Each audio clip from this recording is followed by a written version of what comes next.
जय श्री कृष्ण दर्शकों, आज हम आपको बताएंगे राधा कुंड और श्याम कुंड के रहस्य के बारे में।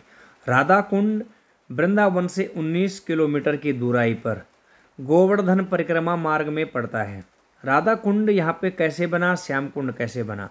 पुराणों के अनुसार इस जगह पर भगवान श्री कृष्ण ने कंस के द्वारा भेजा हुआ अरिष्टासुर, जो कि एक बैल का रूप बनाकर आया था, उस असुर का इसी जगह पर वध कर दिया था।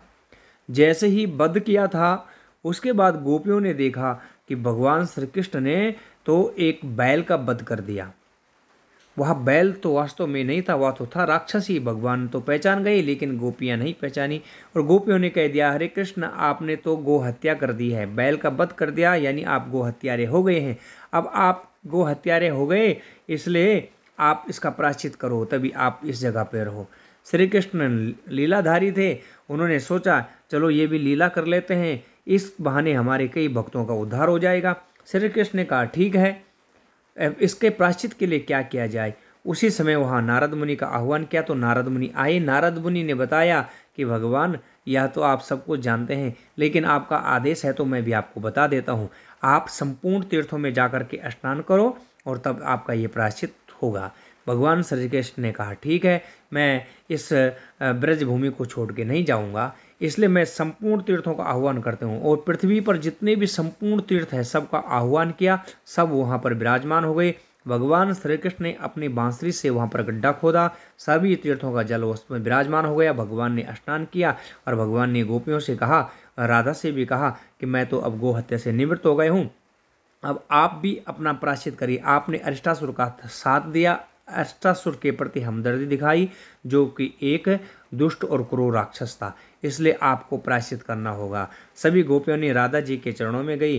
राधा जी ने कहा कोई बात नहीं है। राधा जी ने अपने कंकण से वहाँ पर एक गड्ढा खोदा और संपूर्ण तीर्थों को आज्ञा दी। पृथ्वी पे जितने भी तीर्थ हैं सभी उसी समय वहाँ पर विराजमान हो गए राधा जी के चरणों में और कहा हमें आज्ञा प्रदान कीजिएगा। तो राधा जी वो सभी तीर्थों को आज्ञा दी कि अपना जल यहाँ पर आप विराजमान कीजिएगा। सभी गोपियों ने वहाँ स्नान किया और इस तरह से उनका भी एक तरह से प्रायश्चित हुआ है। अब वहाँ पर ये जो समय था आहोई अष्टमी की ठीक रात्रि का 12 बजे का था, तभी से आहोई अष्टमी की रात्रि को 12 बजे का यहाँ पर स्नान का बहुत बड़ा महत्व है।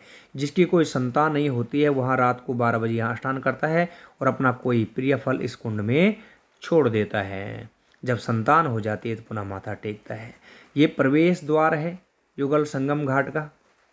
आप आगे राधा कुंड और श्याम कुंड, आप आगे आएंगे तो आपको इस तरह दिखेगा। ये बाएं तरफ राधा कुंड और दाहिनी तरफ है ये श्याम कुंड। राधा कुंड और श्याम कुंड दोनों एक दूसरे से सटे हुए हैं। बीच में यहाँ पर मंदिर है जो कि लोग माथा टेकते हैं। ये राधा कुंड है और यहाँ पर रात्रि को 12 बजे माथा टेक करके फल गिर दिया जाता है और उसी फल को पूरे साल भर तक नहीं खाते जब तक कि कोई संतान ना हो। बीच में आप मंदिर देख रहे हैं, यहाँ आप भजन और कीर्तन कर सकते हैं।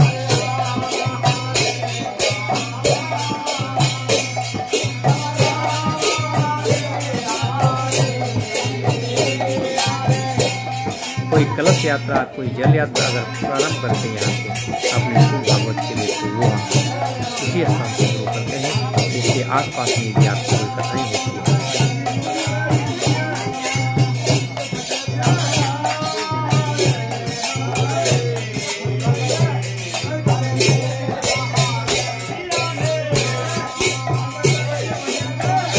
और ये मंदिर है और इस तरफ ये श्याम कुंड हो गया, बाई तरफ राधा कुंड, दाहिनी तरफ श्याम कुंड। तो जो भी भक्त यहाँ पर सच्ची श्रद्धा के अनुसार माथा टेकते हैं, आहोई अष्टमी के दिन यहाँ लाखों लोगों की भीड़ होती है और उनके संतानें भी होती है, जिनकी पुत्री है उनके पुत्र भी होते हैं। तो यदि आप भी नहीं आए यहाँ तो एक बार अवश्य आए और माथा टेके। जय श्री राधे।